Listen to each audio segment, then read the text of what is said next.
ไปบ่ทันอีหยังคือบ่ทันปล่อยเพลงดอกแต่มาเลี้ยงก่อนงบบางน้องเองเลยอัดครั้งแรกในชีวิตตื่นเต้นแล้วก็รู้สึกว่าบ่คือเฮาฮ้องดอกอัดมันจะยากนี่บ่คือตอนนั้นบ่คือตอนเฮาฮ้องเอาเลยหมดอยู่บ่เอ๊ะเป็นยังไงหมดอยู่บ่กินซะกินได้ยินบ่ให้กิน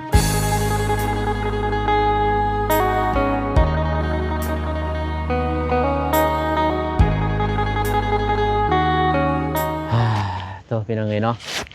มื้อนึงเขาไปอัดเพลงเห็นเนาะน้องอภรโตน้องบองจนนอนถ่าเมื่อยม่วนแห้งเห็นเนาะจนนอนรับเลยน้องบองตื่นบ่ปอมปลุกจนบ่ฮู้มื้อจนตื่นใน FC ฟังบ่ผ่านโตสบายดีเด้อสบายดีเด้อสบายดีพ่อแม่พี่น้องเนาะเข้าสู่2บ่าวน้องคือเก่าเพิ่นเนาะมื้อนี้ก็พาน้องเพิ่นมาเลี้ยงก่อนพี่น้องบ่ทันอีหยังคือบ่ทันปล่อยเพลงดอกแต่มาเลี้ยงก่อนงบบางน้องเองเลยพี่น้องเนาะที่ต้นน้องเพิ่นหิวข้าวมาแต่11 12 โมงเนาะไปฮอดนี้1 โมงเนาะ1 โมงบ่ออกโดยเพราะว่านัดกันกับบ่ปอมมัน1 โมงแต่ว่าเฮาใกล้ปล่อยไปจ่ายค่าสร้างให้น้องเดิมเป็นจังได๋ความรู้สึกเข้าห้องอัดครั้งแรกในชีวิตตื่นเต้นแล้วก็รู้สึกว่าบ่คือเฮาฮ้องดอกอัดมันจะยากนี่บ่คือตอนนั้นบ่คือตอนเฮาฮ้องตอนแอมฮ้องบ่โดยบัดไปอัดแท้ๆอัดแท้ๆเอารู้สึกว่ามันยากแน่นิดนึงบ่แม่นมันยากมันกดดันเฮาซื่อเฮาบ่เคยเด้เพราะว่าเฮาก็บ่แม่นว่านักฮ้องบ่แม่นว่านักฮ้องหั่นน่ะกันนักฮ้องแล้วจังหน่อยปล่อยตัวนี้ไปน้องบ้องเนาะแต่ว่าซั่งอีกบ่แม่นว่านักฮ้องบ่เคยอีกบ่เคยเข้าห้องอัดบ่ยากดอกครั้งนี้ยังตื่นเต้นเพิ่นเนาะจังหน่อยในคำถามเพียงที่2มานี่ว่าบ่ยากน้องพรเฮ็ดเพราะตอนนี้ยังเคินผู้บ่าวป้อมนะเอาป้อมมันรอโพดไปเลยเนาะมันรอโพดเจ้าของห้องอัดฉันรอแฮงมันรอเกินน่ะจนว่าเคินเก้อกะๆอยู่ห้องทึกๆบ่ๆนะแรกๆก็ต้นอยู่ห้องอยู่เฮือนก็ม่วนนะแม่นบ่บัดมาเจอเจ้าของนั่นแล้วสตูดิโอแล้วว้ายพี่น้องเอ้ยน้องพรออกอาการบัดนี่เสร็จจักชั่วโมงอยู่ว่ะ2 ชั่วโมงเนาะนัดเว้ากันชั่วโมงนึงพอเอาไปมา2 ชั่วโมงเต็มเหยียดเห็นไหมเนาะไปบ่ได้ห่างมีแต่ว่าสิปล่อยเพลงพุ่นแหละพี่น้องเนาะในเดือนนี้แหละจักฮอดกลางอย่าบ่แต่ยังบ่ทันฮู้สิฮอดบ่วันที่14ก็ยังบ่ทันฮู้เนาะแล้วแต่เบาน้องชายเพิ่นเฮ็ดแล้วเฮ็ดเรียบร้อยแล้วจังว่าเบาน้องก็สิแจ้ง FC เนาะแบบมือปล่อยสิบ่บอกนะมีแต่เซอร์ไพรส์เลยเพิ่นส้มคือเป็นนักร้องในห้องเพลงม่วนนะโอ้เพลงจีนเพลงเวียดเพลงยังได้หมดเลยเก่งที่1เลยห้องแต่ซ้ำนี่จะแม่นบ่แต่น้อยๆพุ่นเนาะเลยน้องบองก็เซียนอยู่เนาะเป็นหมู่เพื่อนเฟซเป็นหมู่เพื่อนเฟซคนดังเนี่ยคนดังต้องคนดังแล้วเนาะเลยบ่ได้ไปหาคือว่านนี่เบาตูนไปหาเบาน้องเพิ่นเนาะโทรหาน้องบ้องว่านนี่ว่าสิให้น้องบ้องหันไปซอยอ้ายอิหยังกวาดดินหันอยากบอกกับน้องพรและน้องก็เด้ยคือว่าน้องบ้องไปเสียหญ้าสวนเนาะก็เลยว่าวัดแล้วบ่แล้ว2 คนกับเอื้อยจะดิงงแงกเนี่ย2 คนพอดีพอสิโทรหาเบาตูนยันเบาตูนไปเวียกก็เลยบ่ได้โทรสุดท้ายเพิ่นอยู่เพื่อนเบิดมื้อก็ไปเสียหญ้าคือกันเสียหญ้าบ่หญ้าแล้วๆดิไปกินเป็นไงเนาะหิวข้าวมากินบุฟเฟ่ต์เลี้ยงน้องบองด้นได้น้องบองบ่ด้นแล้วบ่ได้มากินแล้วแหละจ้ะเต็มที่เลยไปแจ้ได้เอาขึ้นบ่คือว่าลืมไปแจ้อุ๊ยเป็นลมเจ็บหัวเลยโอ้เกือบ เอาบันนอกได้ปะเกือบปวดเกือบยาง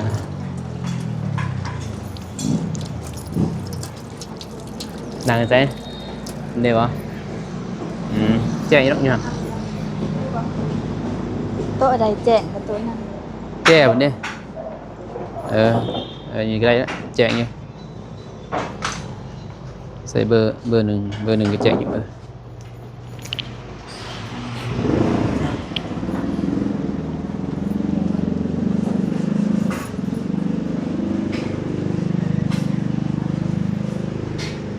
ไปตักเอาเลย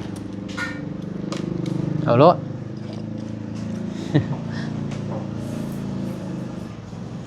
บางลายมาแต่เว้นนี่ยังลายอยู่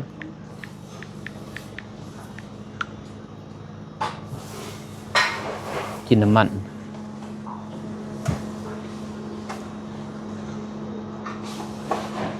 กินซ้ำกินใดเด้ออย่ากินเกินได้เว้ยเบาตุนโทษอายเด้อ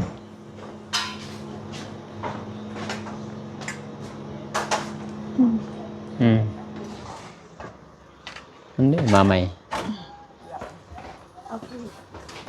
เอาตัวไม่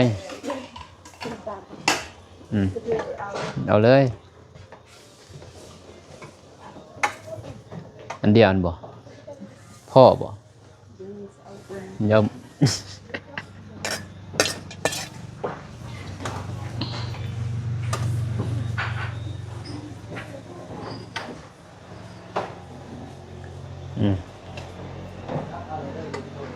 ตอนนั้นในเรื่องอยู่พี่น้องเอ้ยมักกินอายมากเยอะนั่น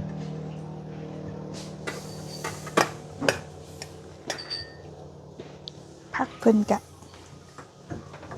เดียวแหละ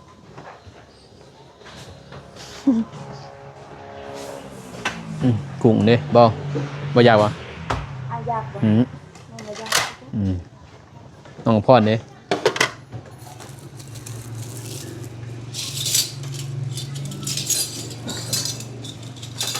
คนบ่อันตรายนะ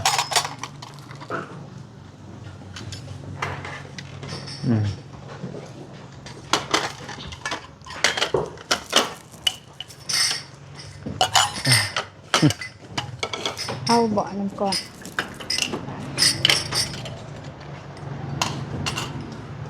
สำนีพักเลยเอาพี่น้องเอ้ยตัดภาพมาบัดนี้หิวเขาเลยกินหวานก่อนสิมดอยู่บ่พี่น้องเอ้ยมดอยู่บ่ กินสักกินได้ยินบ่ไอ้กินเกินโตได้เด้อกินสักกินได้เด้อเว้ยกินจนยางเมื่อบ่ได้เด้เห็นว่าผู้เพกันเนาะ ไปมื้อนั้นไปกับไผมื้อน่ะกับเบาโกไปกับเบาโกมันอยากถ่ายคลิปเลยพอเพิ่นบ่ได้ไปถ่ายดนพี่น้องแต่บ่ได้เบิ่งคลิปเพิ่นเมื่อคืนนี่เพิ่นปล่อยจักพอเฮ็ดหยังเพิ่นจังบ่ได้ไปถ่ายคลิปได้เล่าบ่ค่าเวียกบ่เห็นค่าเวียกเราตัวเองทำอยากต่อมาเพื่อมีเงินตื้มมันลดจะบ่ถ่ายคลิปยังบ่มีเด้แม่นบ่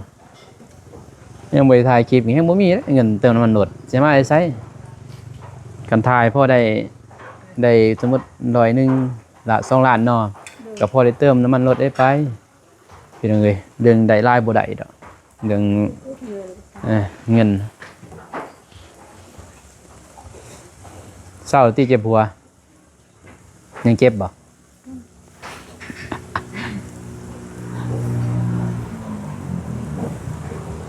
ก็เดินเข้าห้องอัดไปเลยไปครั้งแรกว่าน้องก็ตื่นเต้นคือกันแต่ว่าห้องอัดเพิ่นก็ยังบ่เคยเด้เฮาเคยแหละ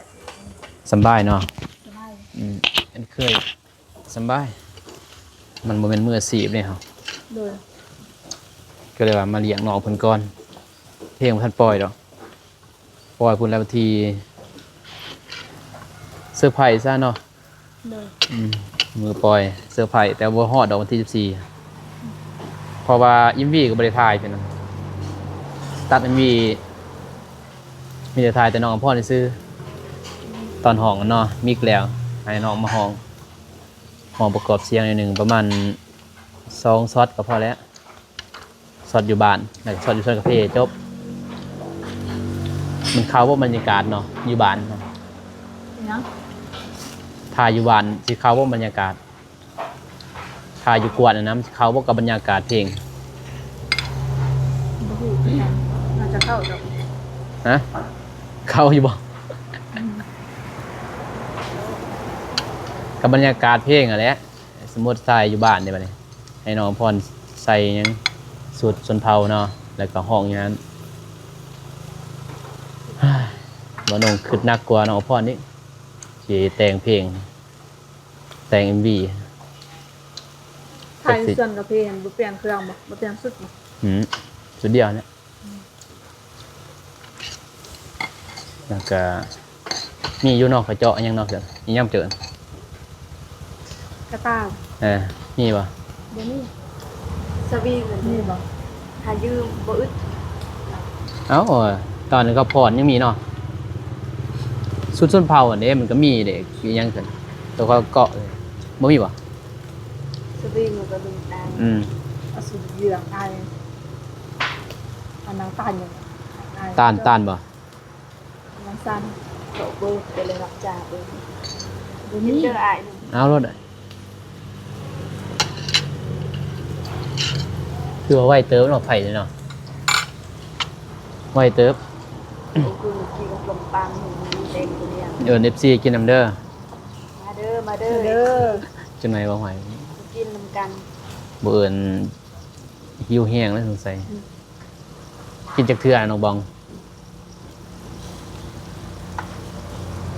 เคยไปกับทาง เทื่อนึงแล้วก็เจ้ากิน กับอันที่2เทื่อ 2 3 4นี่เนาะ4เทื่อ เทื่อนึง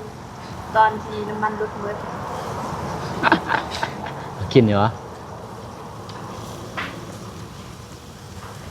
ยังจักมือแหละเบาตูนไปได้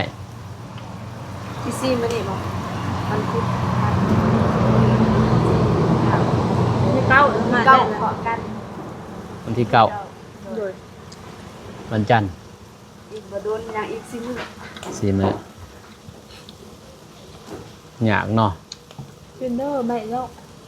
เหยียดนี่ก็ยากเลยเหยียดโอเคพี่น้อยนะให้น้องคนกินก่อนเนาะพี่น้องเอ้ยยังคือเก่า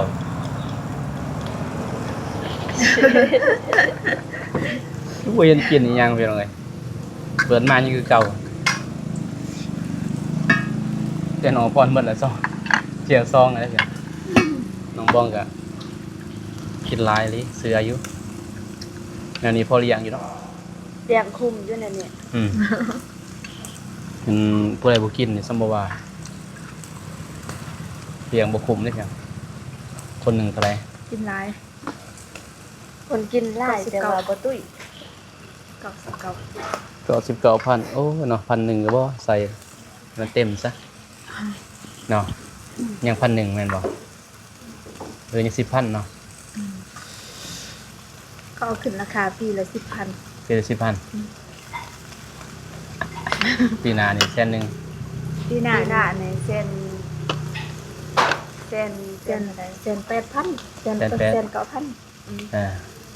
ปีหน้า 9,000อีกเนาะ มันมีเก่ามันต้องมีแต่เก่าเนาะ เด้อย อมมาแล้วนั่น ปี ก็พอกินอยู่ 10,000 แต่ว่าพอกินได้ก็เอาไปซื้อนี่โอ้ซ้ำนี่หมดแล้ว4-5 แสนเนี่ย5 แสนนี่ได้นะซ้ำกินนี่ได้ แต่เจ้าที่ซื้อ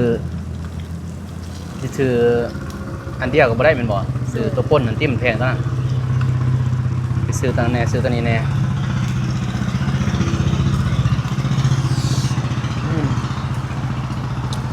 สบายจะไปชักอาทิตย์เจนยังบ่ทันสุก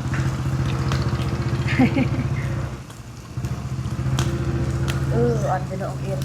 เดี๋ยวเป็นอากาศเหมาะ เจ็ดดีนะ อันเป็นของเอ็นอันเป็นสั้น เป็นดำเบิด แบบนี้เหมาะไปไหม บ่แห้งเนาะ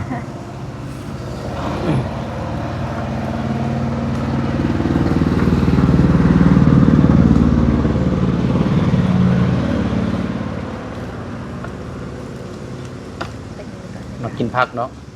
น้องบอง เป็นจะพักกับอันนั้น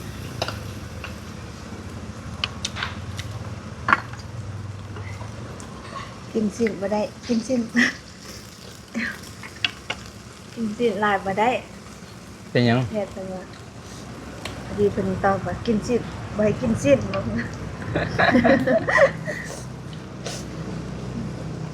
กระเพาะมันบ่ได้แม่นบ่ เพราะสิ กินได้ เจ็ ก็ ด พัก โมป่ะเนี่ย หมู นอกตัววัด แต่มันมี เอง น้ำมัน เป็นกระเพาะหันบัด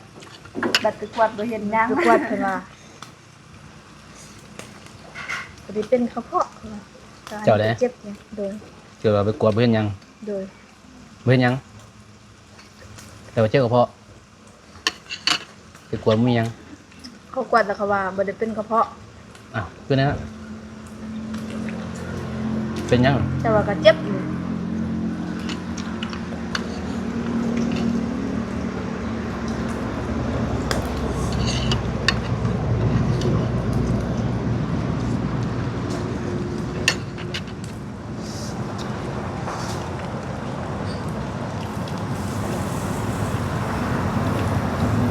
เป็นดำ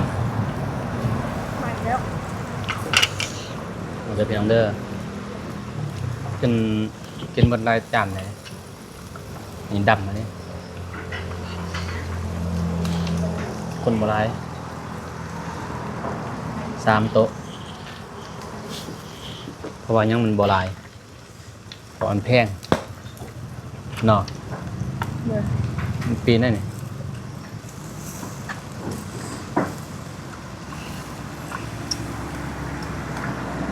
ปีกซุกได้เลยมันซุกเก็บทองได้เนาะเสียนนี่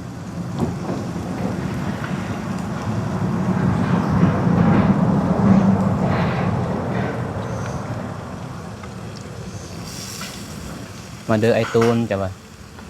มาเด้อไอตูนกินเด้อมันเบิ่งได้นี่ โดย จะบ่มาเด้อไอ้ตูนกินบุฟเฟ่ต์น้ำกัน เบิ่งกูคลิปได้สิคลิปได้มีน้องบ้องนี่สิเบิ่งพี่น้องคลิปได้บ่มีน้องบ้องนี่บ่ตูนบ่เบิ่งดอก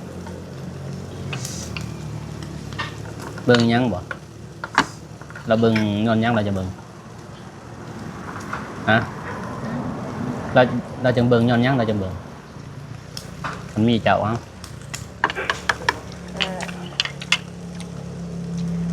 มาทำงานนี่แหละ บ่มันบ่เบิ่งเนาะ มีใจ คืออายไปถ่ายน้องน่ะเบิ่งอยู่หน่อยนึงแบบลิฟเจ้านี่สิจบหมดเบิ่งจนจบอ่ะนะ อายเคยเห็นบ่ นะเคยเห็นเบิ่งจนจบแล้ว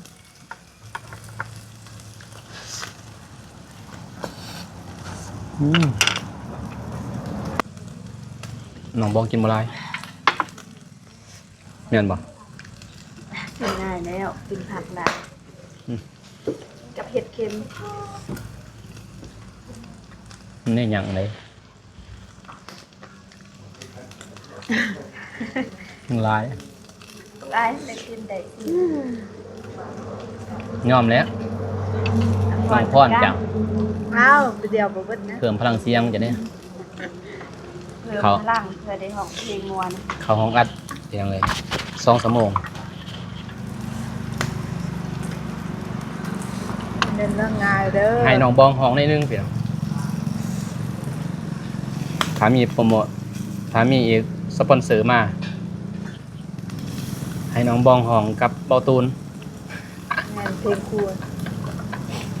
เตือนให้โมตูนนี่บ่ได้พี่น้อง เห็นภาพเลยไอ้ตูน เป็นจังไดอ่ะ เห็นภาพของเค็มบ่เป็นบ่มวน ม่วนได้เสียงเพิ่น แล้ว แต่ว่าเราบ่อยากฮ้อ ตอน เออ ตอน ตอนบุญบ้านเพิ่นน้องไปน้องก็ดิ้นเป็นห้องใส่ไม่ห้องบ่ถือซ้ํเครื่องเซฟไปก่อนเป็นห้องน้ำลัง ไปเบาเตือน มาเบิ่งอยู่เด้อ ก็แม่นลีเนาะอย่าเบาได้เนาะมันบัดเขางัดแม่นบ่มันสิม้วน ก็ที่เขาห่อใส่ตู้นั่นก็ได้อยู่หรือว่าเขาเข้าของอัดเป็นเสียมันจะยากนะบ่เคยเลย น้องพ่อนจนพี่น้องเอ้ยบ่ได้บ่จนลงเสียงเอง เลย แม่นบ่ออกไปออกมาลงเสียงเองเลยจักถือบ่ถือบ่ฮู้บาดลงเสียงเองเลยเด้พอเจ้าสิกดดันเด้ถึงเบาปลอมอีกพี่เนาะเบาปลอมก็รอบาดนี่บัดเพิ่นเป็นผู้สอนเพลงเนาะ เลย จักสิเบิ่งเพลงจักสิเบิ่ง เบิ่งผู้บ่าวเพิ่นสอนในเรื่องเนาะประเทศนี่ได้เอาติไหมเลยนี่ไหมบ่ยะพอดีแล้วน้องบอกกินบ่ได้เอาโลดเจ้าสีนลายดี เต้นน้ำมันนึงเอ็มได้ นี่เดี๋ยวปะสำได้สำหนึ่งเขาเป็นยังดอกสำเนาะเขาก็ยัดเขาขึ้นบอกเขาไปยัดขึ้นก็ได้บ่เอาไปปะขึ้นได้บ่ บ่ฮู้คือกัน มันมีกล่องวงจรติโอ้มีเนาะมีกุญแจเลยบ่ได้ดอกอันนั้นน่ะ กินแล้วไปยัดขึ้นไปเลยหน่อยแบตก็สิหมดพี่น้องมาแต่เพื่อนน้องเดิมแล้วก็แบตเพลงน้องอภรฟังแต่เนื้อห้อง24ก็สิฮู้แล้วเป็นไงเนาะว่าน้องปล่อยคลิปนั้นไป มันก็ได้แล้ว แต่ว่าบ่น้องทายมันเป็นซอดซื่อๆไปเนาะตามประกอบกับเสียงเพลงมันก็เข้ากันนั่นแหละพี่น้องเนาะเพราะว่ามื้อแรกนี่น้องเพิ่นมิกมื้ออื่นมื้อฮือถ้าเพิ่นมิกแล้วมื้อแรกนี่แค่แน่มื้ออื่นสิไปถ่าย MV ถ่ายแต่น้องพ่อนั่นเนาะพี่น้องแต่น้องบ้องนี่ก็สิถ่ายอยู่บ่จะพังเบิ่งมันสิถึกบ่เนาะน้องบ้องไปอยู่ซ่อนกาแฟบ่นั่นไอ้เก้กาแฟบ่มีเต้กาแฟเนาะ เสียหยะ อย่างเงี้ย เอาไปเจอกันเนาะผมหักที่ซ่อนกาแฟเสียหยาบ่จับขมุมเนาะ เสียหน้าหรือว่าลีแน่ก็ได้ มันบ่มีกาแฟกับย่าเนาะ กาแฟ มันแสดงได้จังดีเนาะแต่มันบ่ทันอีกบัดแม่นบ่ ใช่ประธาน เอ้าสมมุติสิปล่อยอันนี้เดี๋ยวบ่ทันเจอกันวันที่เก่า เรา สิปล่อยแล้ววันที่เก่านะ เอาอยู่บ่ฮู้เจ้าที่เก่าเจ้าที่10เจ้า14 15บัดเจ้า ที่พ่อเพิ่นว่าให้ปล่อยมันกับมันความหัก วันที่ 4 กุมภา เลย 14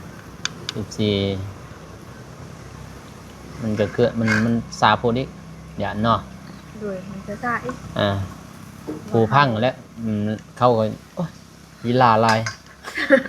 สิปล่อยบ่ ฟังมาแล้ว สิปล่อยก็บ่ปล่อยเนาะยีลาอัดเพลงแล้วเลยปะไว้ฮะสิปล่อยก็บ่ปล่อยก็เบิ่งก่อนแค่เนาะเพราะว่าก็มันบ่ฮอดมื้อนั้นก็บ่เป็นหยังนะยันแต่เบาเตียงเพิ่นมาบ่ทันดอกเบาเตียงอย่า เราสิลงมาสิเนี่ย นะเป็นหยัง เราสิลงมาที่เนี่ย ยังบ่ทันฮู้เพอเวียกลายได้ล่ะอยู่น้องแป้งน้องอันนั้นเด้ลายอยู่ เจ้าสิลงมาจะบ่ น้องแป้ง เรียกน้องแป้งก็หยังน้องแล้วก็น้องโตนเด้เห็นบ่ญาติเพิ่นเอาไปโรงหมอหยังหั่นนะพาไปโรงหมอก็ยังดนเลยนะบาดถ้าข้ามไปไทยก็แล้วแหละอ้าวคือบ่เอานี่ลูกศีลบักหลายคิงมาทางนี้ไอ้กินบ่หลายเด้อ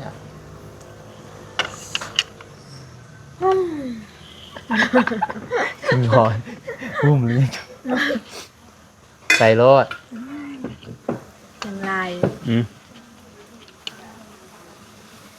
เสื้อนะน้องพรกินบ่อายนี่จะไปเอาน้ำมันเนาะ3 สันตัวนั้นที่จะไปอิ่ม เอาสั้น ตัว3 สันน่าจะอิ่มก่อน เลย โทรหาบอกโก้มันเนี่ยบ่ทันแล้วบอกโก้มันอยู่พุ่นแหละเนาะบอกโก้อยู่มีบุญยังเกิดบุญทหารนะไหม ๆบุญขายทาน เป็นทหารพ่อเพิ่นบ่พ่อลาว ขายทานพอแล้วโมแมนเนอะ บ่บอกยังไงนั่น ขายทานพอแล้ว เลย ของพันใหญ่ป่ะ บ่ฮู้คือกันพอเราเป็นทหารที่นี่บ่หรือว่าอยู่หาศูนย์สองบ่ชื่อ อยู่หาอะไรเนี่ยหาซุนซองอ่ะ ก็เห็นเพิ่นบอกว่านั่นอยู่นี่ อยู่ไส อยู่บ้านทราย บุญทหาร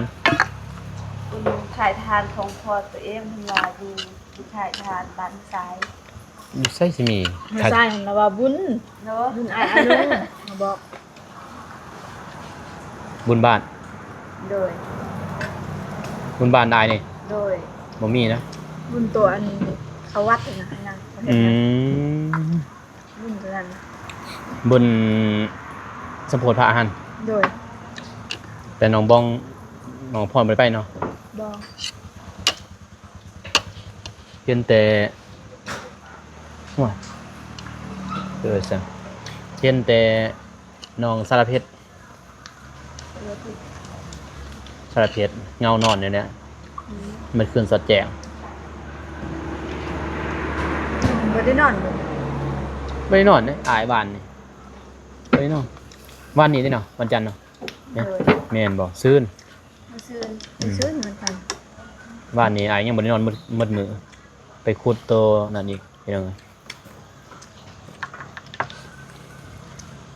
กินได้เนาะพอดมืดเด้หมูไหม้เฮาเด้ หมดได้ ไหม้เนาะแม่นบ่ เนี่ย เท่าได้ไหม้เบิ่งจะเบิ่งเขาไหม้เท่าได ใช่ สองเท่า อันเด้ฮะ ปักใน ใช่สิได้เห็นกับมัน มีหลักฐานเด้ไหม้2 เท่าได้จ้ะเมื่อวานนี่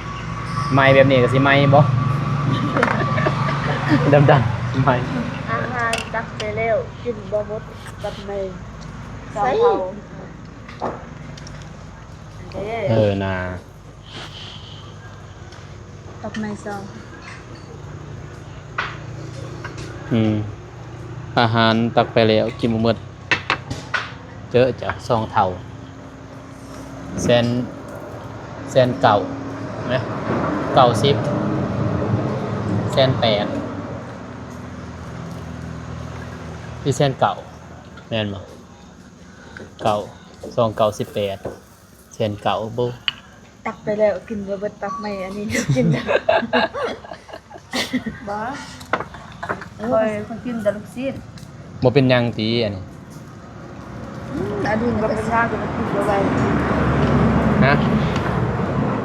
บ่ นี่เจ้ากินบอกว่า เขาสิกินสิ สำนีเขาสิไหม่บ่ไหม่ดอกเอาปิงเลยไปน้องพรปิงหมดเลยยันเขาไหม่เฮานั่งให้คือตำรวจกักบ่ได้แม่นบ่ แบบน้องบ้องนั่งให้บ่แม่นน้องบ้องนะเอื้อยบ่ ไม่ได้ ร้านจะบ่นั่งให้ตำรวจกักเนาะ ใส่ร้านเฮ้ยมือไปวัดทันเดไปวัดพออายอนุอยู่วัดลักษณะ เออ ตำรวจกักนั่งให้ เอาบ้า ไม่ยังมันสิทิมตั้งอายนี่เจ้านี่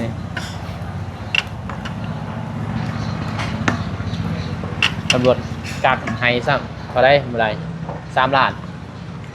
มาตัดในสำลักจะลองจกเงิน ตอนไฟพวกอีก 85,000กิ เดี๋ยวสิมาพันกีบอย่างก็แบบติ๊กโตมีแต่ว่า85,000กิเพราะว่าน้องก็ตื่นน้ำมันรถอีกแสนนึง เกือบเสียเงิน3ล้านหน่อยโตสั่นแน่นอนโอเคพี่เนาะ เขา กิน จะมาจิกจักรถจักรแต่ว่า บ่มีหนังสือโอเคพี่น้องเอ้ยกินสำเร็จเรียบร้อยเลยมื้อหนึงเนาะพอกับน้องเพิ่นพี่น้องเอ้ยเนาะก็สิออกเดินทางก่อนพี่น้องเอ้ยกินเลี้ยงน้องเพิ่นเนาะเงินเบาน้องเองนี่แหละเลี้ยงเพิ่นเพราะว่าทางผู้ใหญ่เพิ่นก็บ่มีหรอกพี่น้องเอ้ยเนาะ